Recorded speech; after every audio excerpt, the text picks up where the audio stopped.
4-hour time frame indication that might come back down to wick us out first. That might be a bit irritating. I really like this trade position. This is on the 1 minute time frame. 5 minute time frame told us the same thing. It's a wick entry, 1 hour open. This is the 4 p.m. candle, 3 p.m. candle.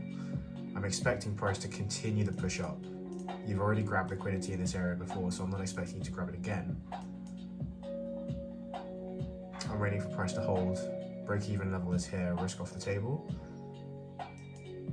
And we're really, the whole point of this is to get the daily wick highs. You haven't got the daily highs. You haven't filled the previous daily highs yet. Wick fill that high. You haven't got it. So that's what the goal is. 5 candle open top wick first, not really very attractive for me. You did end up holding that level though. So let's see. I really want to risk off 5041, but if it comes down, it comes down. It's all part of logical price action. We accepted the fact that entering this position, the reason why your stops is below here is because you've already tested liquidity. This should be your range 2 retest and then start pushing up. So I've even given myself plus 30 pips worth of slippage, just in case, and we're just waiting for price action to start pushing up.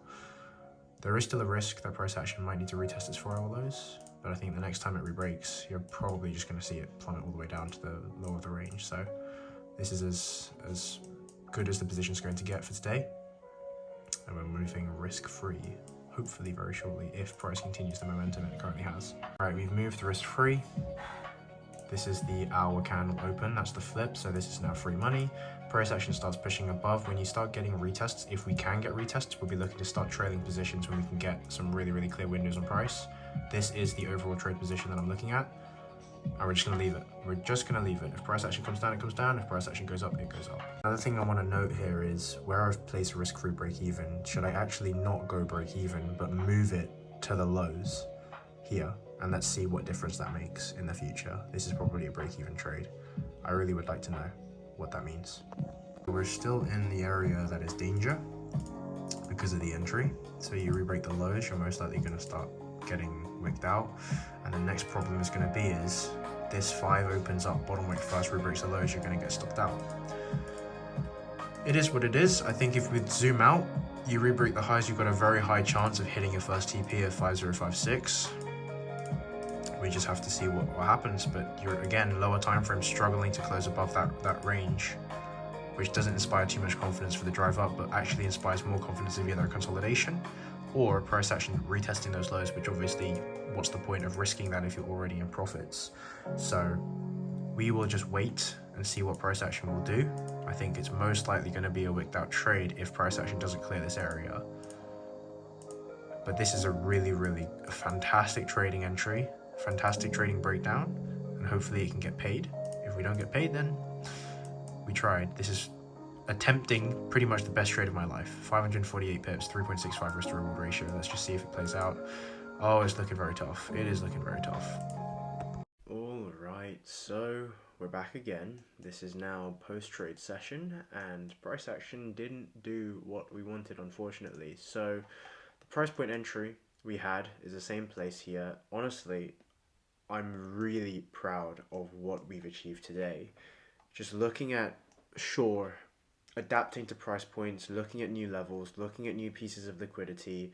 I wanted an entry here, but I actually really wanted liquidity to get swept to challenge the previous day highs first.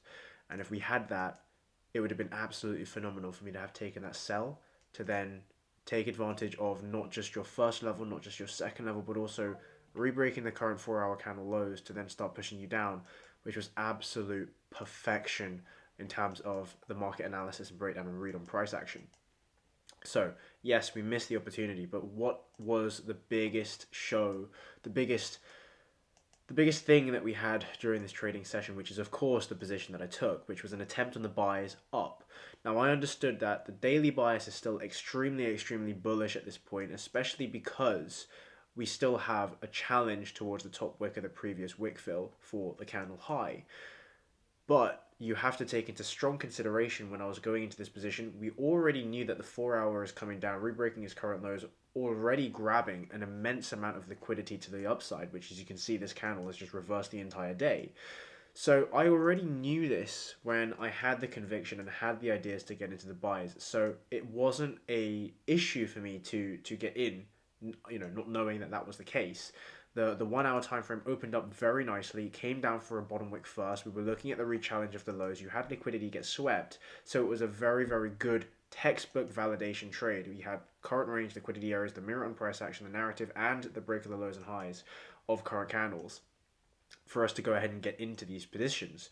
So when we dissect the entry point, it really, really was really super good. You had the 1 minute candle open, 1 minute candle open on the hour, you had the rebreak at high, then you were looking to challenge, and then once price challenged, we looked to get into an entry. I believe it was somewhere around here when price action retested the wick entry. This is your hour candle open, price action came down, grabbed wicks, you're looking at the entry here.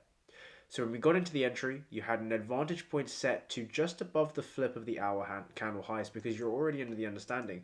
Price hasn't come down to rebreak or wick fill the previous hour candle, therefore you're most likely going to challenge it still. But since you've already grabbed liquidity, we're getting into this entry based off of a range 2 model. So price action comes up, you've got your advantage point, which is the flip of the high of the top wick. Price action's just really, really super struggling. We've covered this when you look at the trade review, and then price action finally starts pushing up. I don't want to trail my positions just in case price action comes down to liquidate again before grabbing more orders to come to your TP1, and unfortunately that is not the case. So price action actually peaked us at around about 146 pips in this trade position, and unfortunately it wicked us all the way out to come down to then reverse back into the range below, come straight through to fill the entire gap, and then utilize this as some form of consolidation to then continue the wave down.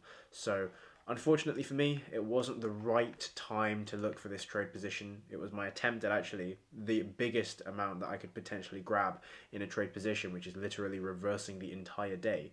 But it was a really, really good attempt for my trading session. We had a couple of opportunities today, and this was the one that I decided to take, which unfortunately turned out to be break even. Had this one come up a little bit further just to give me some form of liquidity, that would have been absolutely amazing. Or actually, matter of fact, if I had this as the liquidity area and looking for a potential entry point here, set stops above the highs, this could also be a viable position. Unfortunately for me, it doesn't really make too much sense on that 5 and the 1 minute time frame because you don't get any retest. You don't get a very good retest. So that's that. Solid session.